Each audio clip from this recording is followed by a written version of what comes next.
Allahu Akbar, Allahu Akbar, Allahu Akbar, Allahu Akbar.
Bapak, Ibu, Saudara yang insya Allah berkat Allah Subhanahu wa Ta'ala, tidak henti-hentinya mari sama-sama kita senantiasa bersyukur kepada Allah Subhanahu wa Ta'ala atas nikmat yang telah, sedang, dan akan Allah terus-menerus kucurkan, anugerahkan kepada kita semua. Mudah-mudahan dengan kita bersyukur melalui lisan kita, yaitu menebar kebaikan, senantiasa menyenangkan ayat-ayat Allah, menggembirakan orang lain, menebar berita yang benar, memotivasi dan menyelesaikan masalah orang lain, maupun dengan segala tindakan, perilaku, akhlak kita dan amal-amal soleh kita. Mudah-mudahan dengan cara bersyukur kita itu kita termasuk yang kata Rasulullah Sallallahu Alaihi Wasallam sebagai abdan syakuran, yaitu hamba yang pandai bersyukur kepada Allah Subhanahu Wa Taala, yang kata Allah dalam Al-Quran jumlahnya hanya sedikit. Mudah-mudahan kita termasuk orang yang sedikit itu. Amin ya rabbal alamin. Bapak, Ibu, Saudara, adik-adik yang insya Allah dimuliakan Allah Subhanahu Wa Taala. Alhamdulillah Allah berikan umur kepada kita, kesehatan kepada kita, sehingga kita sampai di bulan Ramadan 1443 Hijriah ini. Mudah-mudahan umur kita, kesehatan kita ini sampai akhir Ramadan dan seterusnya, ya, sehingga dengan demikian kita mampu memanfaatkan Ramadan. Disebut memanfaatkan Ramadan karena apa? Karena nomor satu, Quran menyebutnya ya ayyuhalladzina amanu, wahai orang-orang beriman. Jadi yang diundang itu hanya orang yang beriman. Yang mau melaksanakan puasa ini hanyalah orang yang beriman. Kutiba alaikumusiyam kama kutiba alal ladzina min qablikum. Allah tidak menyebutnya kata Allahu alaikumusiyam, tapi Allah menyebutnya kutiba alaikumusiyam, karena untuk menunjukkan bahwa puasa ini sesungguhnya sudah dilakukan oleh umat-umat sebelum ini. Para nabi juga sebelum-sebelumnya sudah mencontohkan puasa ini. Jadi puasa ini adalah ibadah yang tertua. Sejak Nabi Adam diberitakan dalam kitab kita, Nabi Adam itu berpuasa. Ada yang menyebutnya 3 hari, ada yang menyebutnya 30 hari juga. Nabi Isa sampai sekarang juga berpuasa. Sebelumnya Nabi Daud juga puasa, Nabi Musa juga berpuasa. Dan kemudian Allah melanjutkan syariat puasa ini sampai dengan umatnya Nabi Muhammad sallallahu alaihi wasallam. Nah, Ramadan itu cuma ada 1 kali dalam 1 tahun. 1 kali dalam 1 tahun. Oleh karena itulah disebut dalam tema di spanduk atau di bannernya Masjid Al-Amanah, disebutnya adalah momentum. Karena yang disebut momentum itu tidak tersedia setiap saat, tidak selalu ada di setiap saat. Dia hanya ada setahun sekali. Yang setahun sekali inilah kemudian Allah meminta kepada kita syahrul Ramadan alladzi unzila fil Qur'an hudan linnas wa bayyinatin minal huda wal furqan. Faman syahida minkum syahra falyasum. Siapa yang melihat bulan Ramadan ini maka ya berpuasalah. Maka berpuasa. Ya, saya sedikit singgung dulu. Ada perbedaan orang melihat. Kalau benar-benar melihat rupiah itu sampai ketemu hilalnya, nah itulah yang dilakukan oleh pemerintah. Karena hadisnya mengatakan dan ayatnya juga tadi mengatakan siapa yang melihat bulan Ramadan maka dia berpuasa. Hanya satu orang saja sudah melihat maka puasa seluruh negeri wajib itu. Jadi ada satu orang misalnya di Jawa Timur melihat satu orang disumpah sama Rasulullah, kemudian dia berkata benar, langsung kita puasa. Sesungguhnya harusnya begitu. Hanya satu orang saja melihat, dia yakin dan dia orang itu adalah orang yang lurus, orang yang benar, maka kita seharusnya berpuasa. Yang kedua, kalaulah kita juga mau berbesar hati, ibadah ini kan sesungguhnya agama ini adalah agama rahmatan lil alamin, agama seluruh alam, agama internasional. Dari segi namanya satu-satunya agama yang namanya adalah rahmatan lil alamin. Agama ini agama internasional, agama dunia itu Islam. Dari segi namanya itu Islam.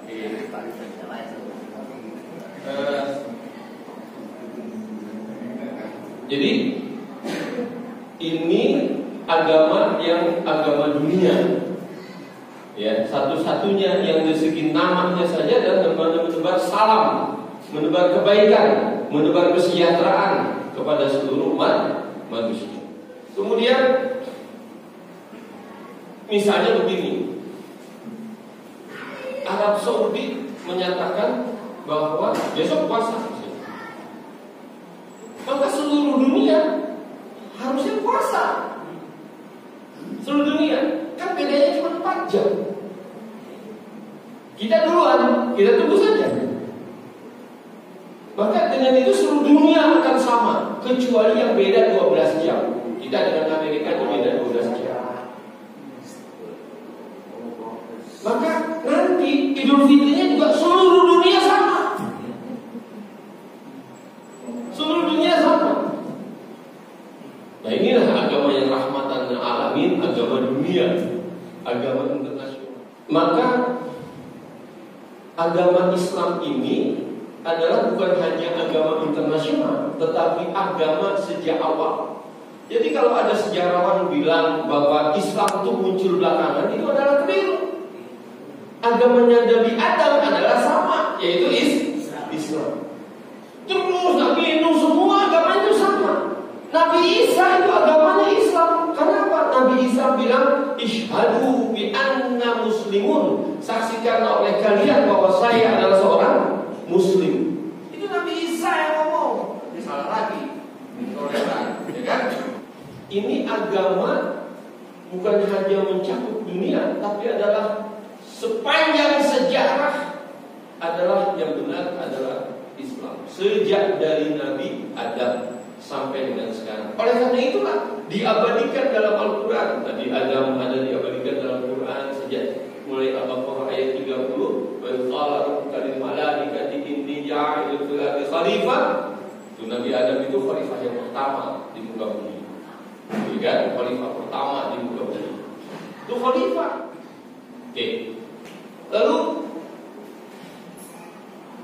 sampai dengan Nabi Isa, sampai dengan Nabi Muhammad, sepanjang sejarah itu sebenarnya agama adalah agama Islam. Oleh karena itu puasa, ya sejak dari Nabi Adam sampai dengan Nabi Isa dan Nabi Muhammad, itu semua para nabi mencontohkan puasa. Makanya disebut dalam tafsir tidak disebutkan Allahu alaikumusiyam, tapi disebut kutiba alaikumusiyam, untuk menunjukkan bahwa itu ibadah puasa itu adalah ibadah yang sudah dilakukan oleh umat-umat yang terdahulu. Itu dia.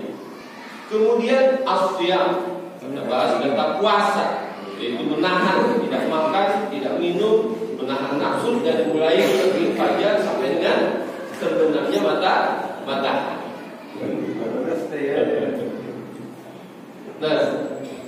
Oleh karena itu dibatasi. Nah, dibatasi juga menunjukkan bahwa Islam ini bukan agama yang memaksa. Kalaupun dia sakit, juga boleh tidak berpuasa. Cuma hitung aja yang memakruh hitung hari-hari yang sudah ditinggalkannya itu di faidatun min ayyamin ukhra, kemudian disempurnakan puasanya yang kita sehat, kemudian yang lain dihitung diganti. Kemudian kalau orang dalam perjalanan boleh, silakan tidak berpuasa.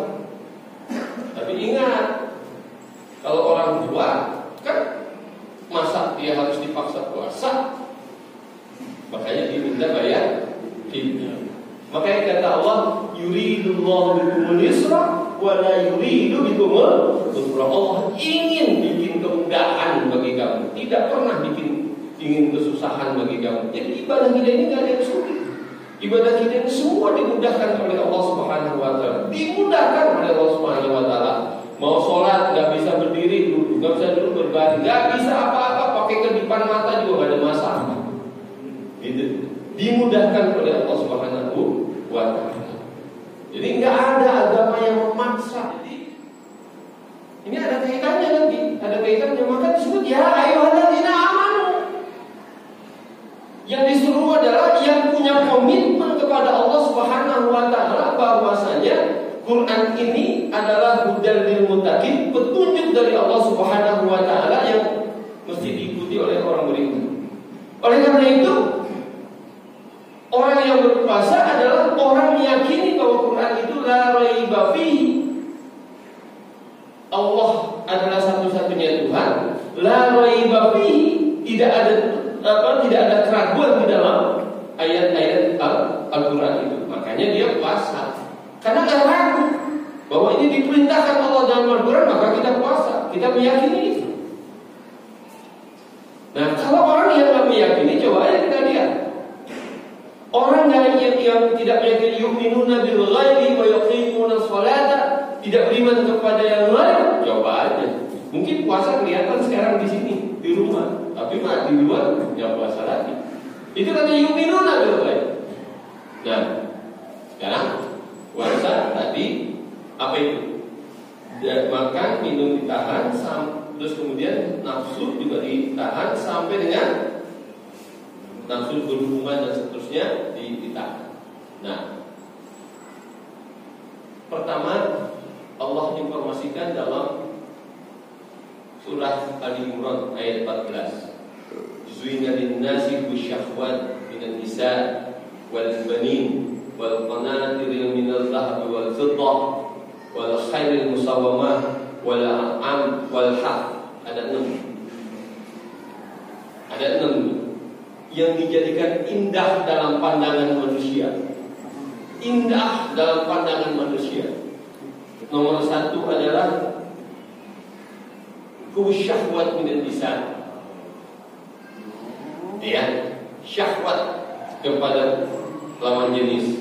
Kalau disebut minan nisa, kebalikannya sama aja, kira-kira gitu. Ya, nomor 1 itu yang perlu ditahan.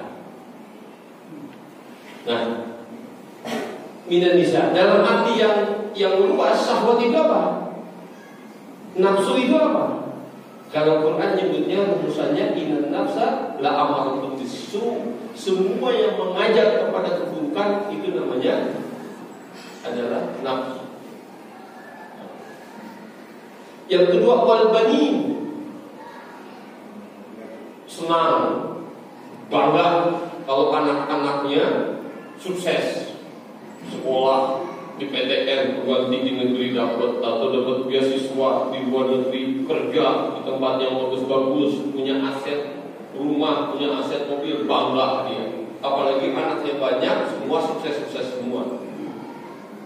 Al-Banin juga bisa ditafsirkan bukan hanya anak, tapi punya pengikut yang banyak, yang hebat-hebat, yang tangguh-tangguh, yang perkasa. Wal qanatiril muqantarati minadh dhahabi wal fiddah, yaitu yang ketiga punya harta baik emas maupun perak. Bu, senang nggak bu kalau di jari manisnya ada cincin, senang nggak Bu? Emas ya Bu ya. Pakai kalung, senang nggak Bu? Di apalagi gelangnya sejamreng di tangan, senang ya Bu ya? Wah senang bangga. Tapi ibu nawarnya juga bolak-balik itu. Ya gelangnya itu naik turun di lengannya itu. Iya.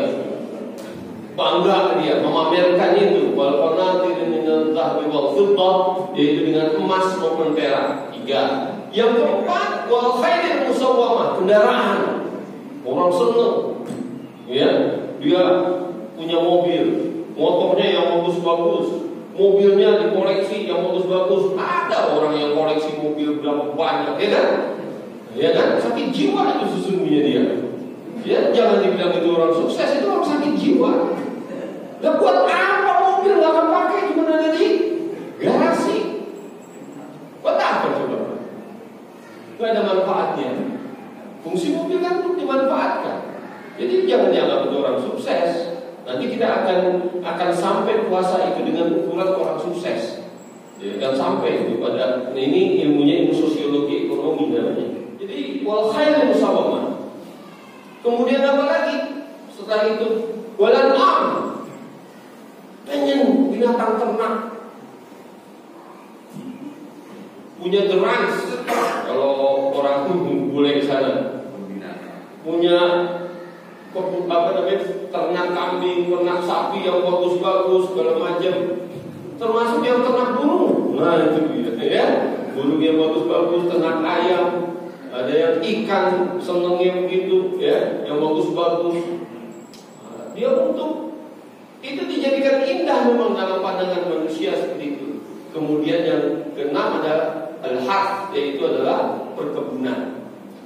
Dia punya kebun sawit, dia punya kebun sawah, dia punya kebun durian, dia punya kebun banyak lagi. Dia pun dijadikan pandangan indah. Dan itu jadi obsesi manusia. Dan bahkan jadi ukuran sukses manusia. Kalau yang punya itu semua, itu udah pasti disebut sukses. Itu indah, jadikan obsesi. Nah, boleh kita punya itu semua, boleh. Tapi ingat yang pokok. Karena itu semua kata Allah, ya, disebutnya apa? Ayat Al-Imrannya seperti apa? Disebutnya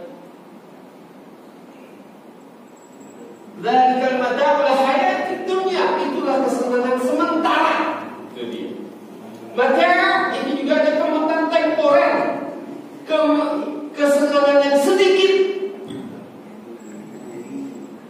Walal akhiratu khairun laka minal ula. Yang akhir, yang di akhirat itu balasannya lebih baik daripada yang di dunia ini. Nah, itu harus punya keyakinan di situ. Harus punya keyakinan. Nah, ini dia kejar semua, dia kejar. Udah punya cicil. Jadi ada orang yang hidupnya penuh dengan cicilan. Ganti mobil nyicil lagi, nyicil lagi, nyicil lagi. Ini anak muda, saya pasti tahu. Sepanjang kamu punya orang tua, sepanjang ibumu masih ada, bapakmu masih ada, jangan ribut sama cicilan. Kapan kamu membahagiakan orang tua kamu? Kapan?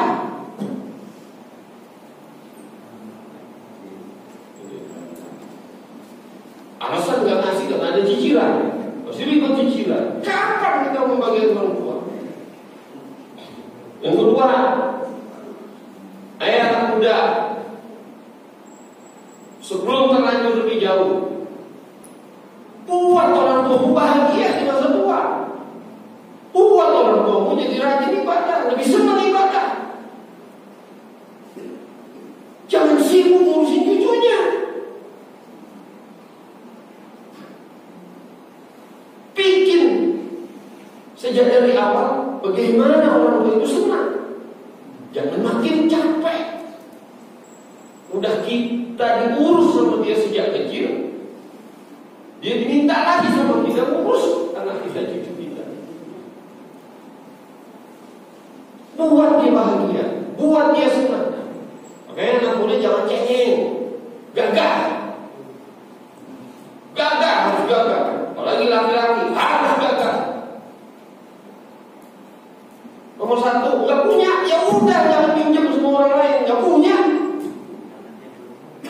ya jangan dibeli-beliin hutang. Jangan punya, hidup aja apa adanya. Orang yang hidup apa adanya, tidak dipoles dengan make up, dengan pencitraan, itu pasti gagal hidupnya. Tapi kalau orang gagal karena hutang, itu semu gagalnya. Bohong gagalnya itu. Bohong.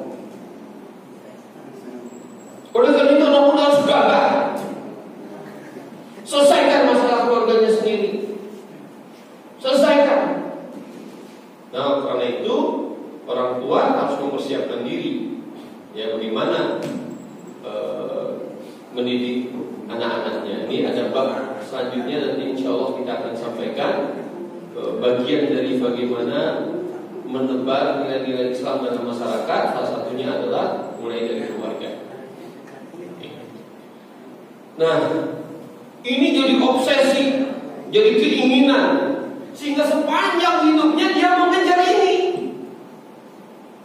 Padahal kata Allah, mata'ul hayatid dunya. Dan kemudian wallahu 'indahu husnul ma'ab, tempat yang sehebat-hebatnya, seindah-indahnya itu adalah sesungguhnya di sisi Allah. Di sisi Allah.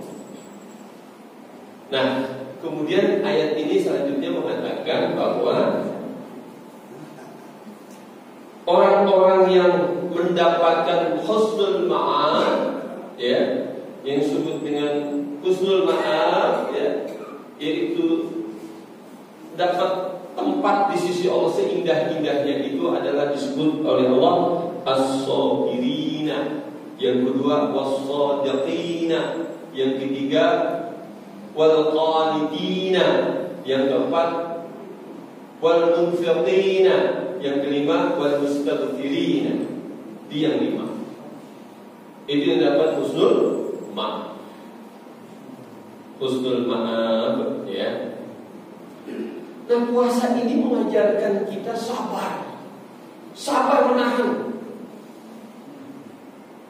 Orang yang sukses itu biasanya yang mengambil ilmu puasa.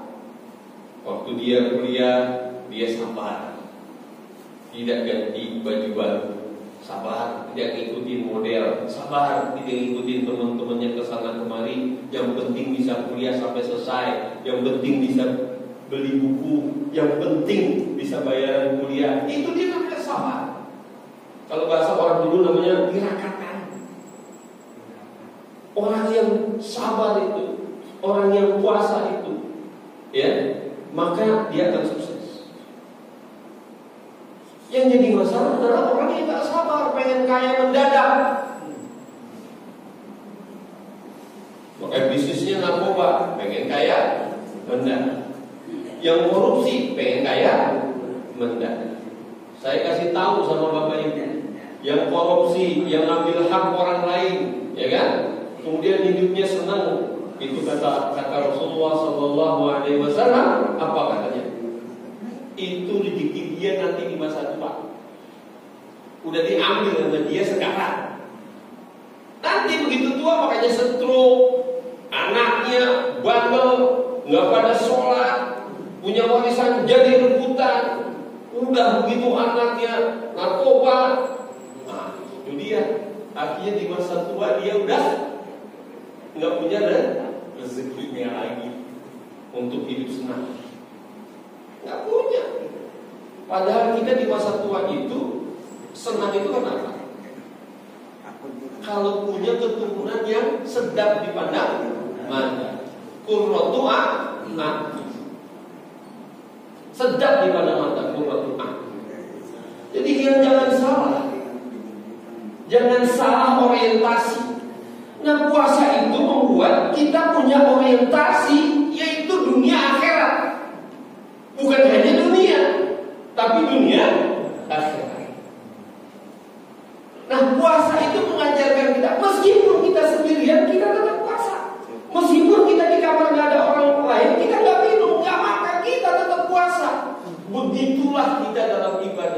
Meskipun sendirian tetap kita ibadah. Karena kita hanya yakin Allah yang menilai kita, bukan orang lain. Bukan orang lain. Dalam hal ini saya pakai rumusnya lagi aja. Jangan ngikutin orang lain, jangan ngikutin kata orang banyak. Kata lagi, memangnya kalau orang mengatakan yang tidak baik tentang kita akan menurunkan derajat kita di hadapan Allah? Tidak. Memangnya kalau orang mengatakan yang baik-baik tentang kita akan meningkatkan derajat kita di hadapan Allah? Tidak. Kata dia. Gak usah ngikutin orang lain, apalagi orang lain gak pakai ilmu, punya pendirian.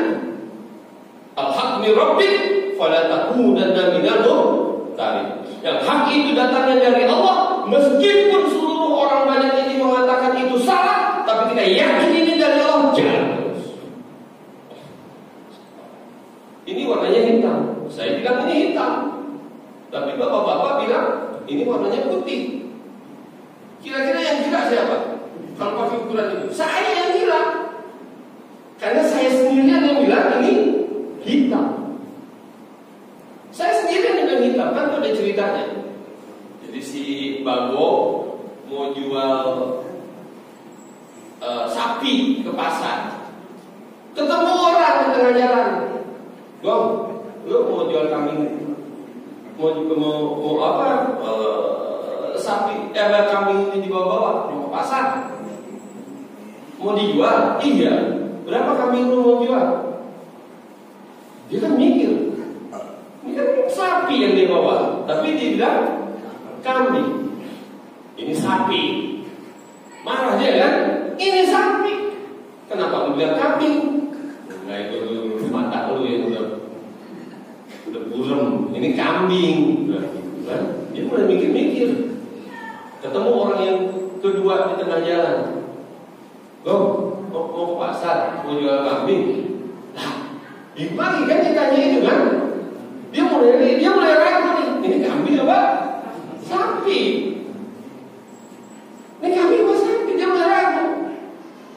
Dia bilang, udah jual aja sini kambing lu 2 juta. Udah kalau 3 juta dah, udah gua ambil. Hadirat masih bilang ini sapi, masih punya keyakinan. Ketemu orang yang ketiga dia setelah jalan lagi, dia bilang ini juga adalah kambing. Lepas tuh 3 juta. Ada sapi. Jadi kita itu disetting oleh lingkungan. Nah lingkungan kita yang disebut sukses itu yang punya ini punya itu tadi. Sehingga kita semua terpengaruh. Orang kalau menyekolahkan anaknya, itu sekolahnya yang kedokteran. Kalau pikiran dia duit, gampang kerja.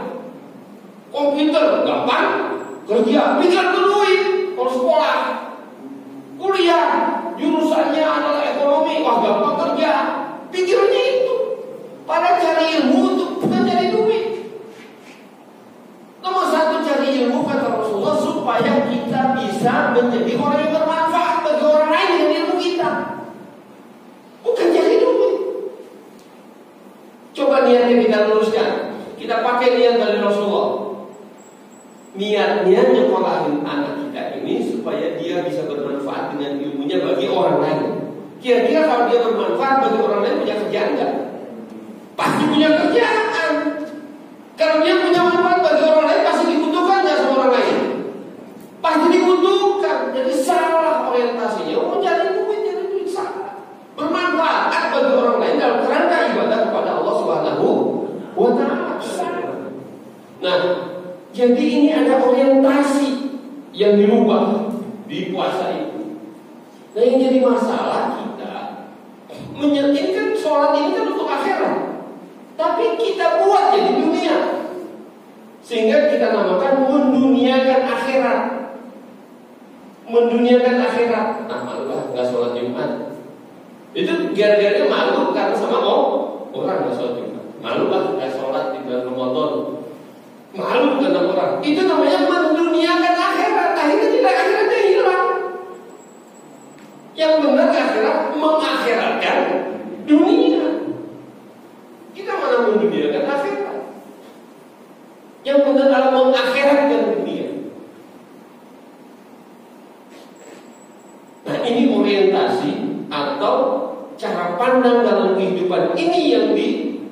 ingin diluruskan oleh Allah Subhanahu wa taala melalui ibadah puasa ini. 1 tahun kamu sibuk, tapi selama sebulan ini kamu orientasi full kepada Allah Subhanahu wa taala puasa. Dicas lagi, dinetralisir lagi. Jangan sampai kamu bablas tahun itu habis semuanya untuk yang tadi obsesi tadi, untuk sekolah anak, untuk apa tadi, menimbun harta, kemudian panen kawin lagi. Jadi ada orang begitu. Ini orientasinya harus dirubah. Nah, apalagi sekarang bapak-bapak, ibu-ibu yang sudah kita punya usia sama-sama, usia kita ini, kemudian saya udah lebih dari 50, ya, itu udah ditengok-tengok ke malaikat maut, ya kan, udah ngeri ini. Maka jangan sampai laula akhartani ila ajalin qarib, kemudian kita mohon-mohon begitu mau dicabut nyawa kita, ya Allah tunda sebentar aja. Fa asaddaqu wa akum minas shalihin, saya mau sedekahkan di semua harta saya. Jangan. Ini di masjid ini sudah ada 3 kotak tuh, kotak amal. Ada kotak wakaf, ada kotak infak, ada kotak untuk operasional masjid. Dan ibu-ibu, bapak-bapak, saudara-saudara, silahkan. Untuk kotak infak berarti nanti kita bagi untuk manfaat. Jadi sejak ini kita lihat ya, semenjak DKM yang baru ini bersama RW yang baru ini mengurus semuanya, ini masjid ini di orientasinya adalah menebar manfaat bagi orang banyak. Jadi konsep kita bukan cost center. Kalau cost center duit datang ke masjid terus habis di masjid untuk ini untuk itu, tapi kurang ke masyarakatnya. Tapi kalau kita nyebutnya benefit center, datang duit di sini di masjid, kalau bisa nanti diolah lagi oleh kegiatan ekonomi. Kalau tidak berarti juga mana yang masyarakat butuhkan sebar lagi. Oleh karena itu jimpitan yang dikirim ke masjid itu di kerjasama dengan PKK itu dengan RW 08 itu yang dari RT itu disebar lagi. Untuk siapa? Yaitu masyarakat nomor 1 yang nggak dapat bansos pada saat COVID itu. Yang kedua yang nggak dapat PKK, yang dapat KKS, yang dapat bantuan apapun, itu dia disebar, dibagi lagi kepada masyarakat. Kalau ada bansos berarti kita juga harus bagi lagi begitu. Begitu ada bansos kita harus imbangkan supaya dia kok saya nggak diperhatikan, yang lain dapat kok saya enggak. Cuman yang jadi masalah bagi saya adalah dia udah dapat PKH setiap bulan dapat, yang ini nggak pernah dapat apapun juga. Ini yang dapat PKH atau dapat KKS dan datang lagi ke rumah saya, ke rumah RW. Kok saya nggak dapat itu? Katanya, udah dapat dari kemarin, nggak bersyukur menurut saya. Allahu Akbar. Yang itu dapat dia masih juga pengen juga. Ada lagi nyalahin RW. Kalau kami dibagi semua bergantian, yang miskin hari bulan ini, nanti kalau ada pembagian lagi, yang miskin nggak dapat, kemudian yang kaya. La ilaha illallah Muhammad Rasulullah. Logika dari mana? Zakat itu hanya untuk orang yang perlu. Betul nggak? Ada bantuan, makanya ada kartu miskin segala macam. Itu untuk yang miskin, bukan untuk yang punya. Tega banget orang itu yang menyambil jatah orang lain. Kan dia udah dapat, harusnya dia bersyukur udah dapat rezeki yang banyak, punya kendaraan, punya pekerjaan. Ini orang sudah tua nggak dapat apa-apa, kan kasihan. Nah, benefit center kita, dan tidak pernah kita potong sedikit pun dari bansos. Nggak pernah kita potong. Mau administrasi buat panitia nggak pernah kita potong. Karena kita tahu mereka itu lebih perlu. 10.000 aja dipotong bagi kita itu, masya Allah. 10.000 itu besar bagi mereka. Tidak pernah. Oleh karena itu, bapak ibu yang ada di masyarakat di RT-nya masing-masing, tolong ini jimpitan ini adalah diteruskan. Ya, yang dari kotak-kotak atau dari kalennya tabungan itu kan diteruskan. Kenapa disebut? Yang pertama, as-sabirin yang kedua was-shadiqina wal qanitina wal munfiqina. Orang yang dapat tadi, yang dapat husnul ma'ab ya di sisi Allah, ya, wa indallahu husnul ma'ab, di sisi Allah itu ada tempat sebaik-baiknya tempat kembali. Itu adalah orang yang nomor satu, was-sabirina, yang orang yang sabar, yang was-shadiqina, yang orang beriman, yang pandangannya benar, yang ketiga wal qanitina, yang senantiasa taat kepada Allah, yang keempat adalah yang wal munfiqina, yang selalu menafkahkan. Nah, saya sedikit aja lagi. Nah, itu ada wakaf. Nah, wakaf ini untuk masjid masa depan ala mana? Enggak kita paksakan dengan waktu cepat, tapi kita nabung untuk masjid masa depan ala mana? Nomor satu, kita kebanjiran. Kalau kebanjiran, kita tidak punya tempat untuk mengungsi. Tadinya tempat mengungsi kan di masjid ini. Nah, masjidnya juga sekarang sudah mulai kebanjiran. Masjidnya mulai kebanjiran dan WC-nya nggak bisa dipakai. Mengungsi tapi WC nggak bisa dipakai kan jadi masalah. Oleh karena itu pelan-pelan sedikit-sedikit baru WC-nya doang yang ditinggikan. Alhamdulillah sudah selesai, WC ditinggikan. Nah, ini kita mau tinggikan supaya ini bisa jadi tempat mengungsi. Yang kedua, menjadi tempat kegiatan umum. Nanti pernikahan apa di sini, kalau udah ditinggikan nanti yang ke atas tinggal disuruh. Jadi ini untuk pernikahan, mau seminar, mau acara banyak orang, ya di masjid ini. Jadi benar-benar seperti zaman Rasulullah, masjid ini adalah tempat berpusat, menebar manfaat, menebar kegiatan di masyarakat. Nah, oleh karena itu wakaf. Misalnya harga semen sekarang berapa? 55, Pak Andre. Berapa sekarang udah? Nah, mau semen udah berapa semen? Pokoknya itu wakaf semen satu apa namanya? Satu sak wakaf. Ada yang punya kelebihan rezeki, saya mau satu tiang. Nanti dia. Saya mau separuh daripada lantainya sama muluknya. Silakan, nanti dia. Lah itu ya Allah, ya Rabbi, berapa banyak pahala mengalir terus menerus kepada kita.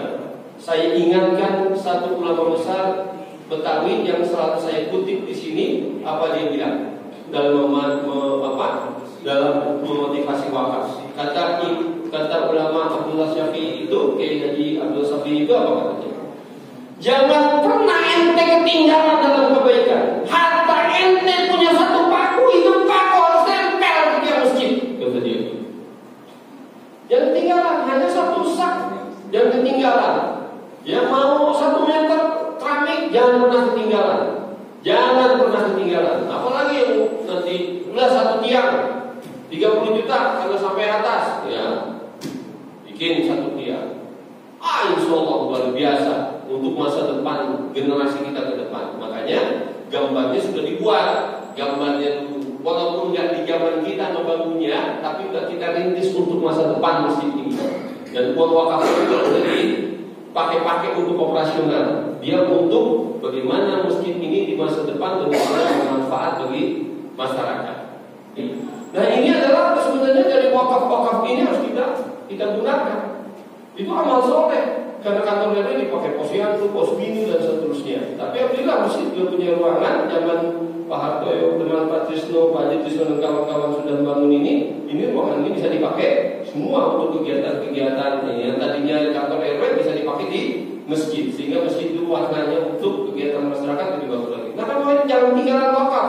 Sepanjang kita wakaf itu dipakai terus-menerus, itu akan mengalir pahalanya. Begitu kita mau diajak kubur, disiksa di kubur nggak jadi, karena ada kiriman wakaf itu lagi. Mau diajak kubur karena wakaf rekar doang, anak-anak ngaji dibaca Quran nggak diajak lagi, nggak dapat siksa lagi, nggak jadi itu siksanya. Terus yang ngaji tadi bisa baca Quran, kemudian merutinkan dia baca Quran udah besar, dia pakai terus itu terus saya mengalir berlipat ganda kepada kita. Masya Allah. Karena itulah di dunia Islam jadi modern, seluruh dunia Islam jadi modern, itu karena wakaf. Al-Azhar karena wakaf, Fatimiyah kampus pertama di dunia itu karena wakaf.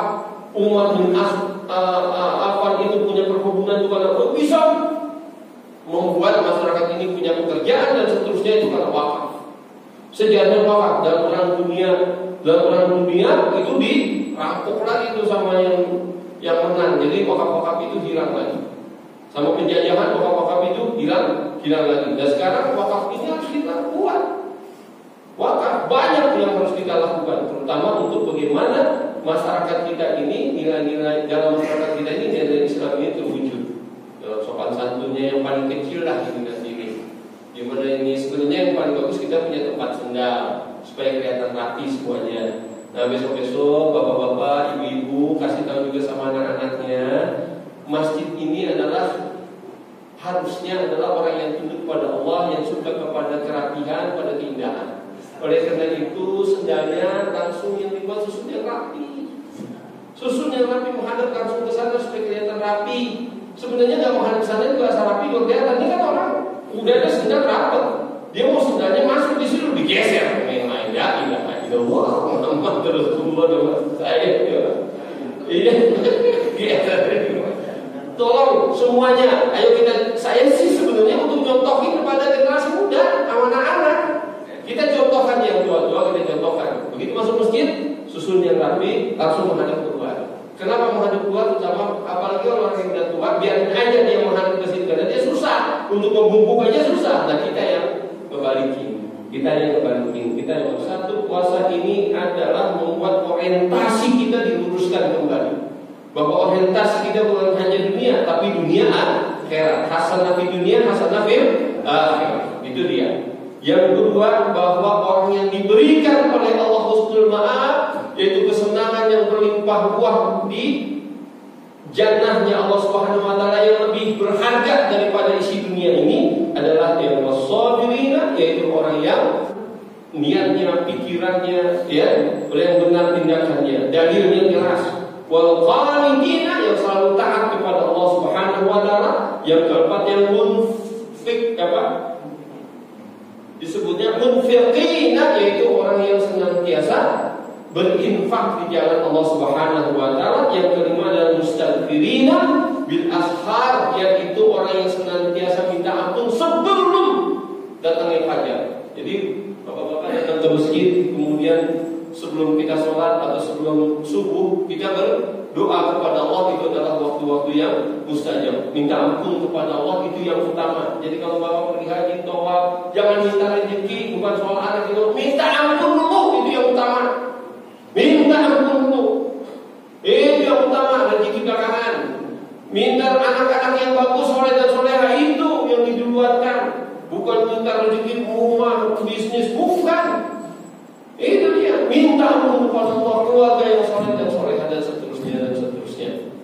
Nah, mudah-mudahan kita dengan puasa ini dirawat oleh Allah Subhanahu wa taala, dengan upaya-upaya kita sepanjang bulan Ramadan ini, yaitu menjaga sholat, kemudian berinfak, kemudian melaksanakan yang sunnah-sunnah, kemudian kita gemar berbuat baik, membaca Quran, zikir, maka insya Allah akan memberikan yang namanya husnul ma'ab, yaitu sebaik-baiknya tempat kembali di sisi Allah Subhanahu wa taala. Kalau disebut tempat sebaik-baiknya tempat kembali di sisi Allah, itu artinya yang hakikat. Insya Allah hasanah fi dunia, hasanah fil akhirat. Lebih kurang mohon maaf atas perhatiannya, kami ucapkan